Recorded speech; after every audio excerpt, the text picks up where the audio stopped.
আল্লাহর হাবিব সাল্লাল্লাহু আলাইহি ওয়াসাল্লামকে জিজ্ঞেস করা হলো, আইয়ুন নাসি আশাদ্দু বালাআন, ওগো আল্লাহর হাবিব, এই দুনিয়ার মধ্যে যারা এসেছে সবচাইতে বেশি কষ্ট এবং ত্যাগ স্বীকার করেছে কারা?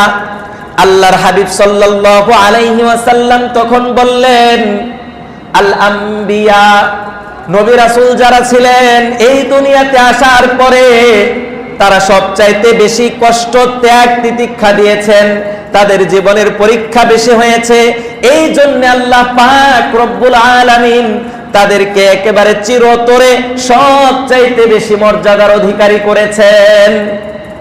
এখনো পর্যন্ত নবী রাসূলদের দেখানো পথ অনুযায়ী, মত অনুযায়ী যারা চলবে তাদের উপরে বিপদ আসবে, তাদের উপরে পরীক্ষা আসবে। সেই পরীক্ষার মধ্যে আল্লাহ তাআলার সাহায্যে যারা টিকে থাকতে পারবে তারাই হচ্ছে মুমিন, প্রকৃত পক্ষের মুমিন। তারাই থাকবে নবী রাসূলদের পাশাপাশি জান্নাতে।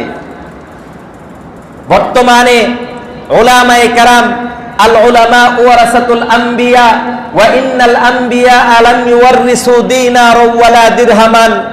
আল্লাহর হাবিব সাল্লাল্লাহু আলাইহি ওয়াসাল্লাম বলেছেন, উলামায়ে কেরাম তারা হচ্ছে আমার ওয়ারিস। এই দুনিয়ার মধ্যে নবীরা সব সময় আসবে না।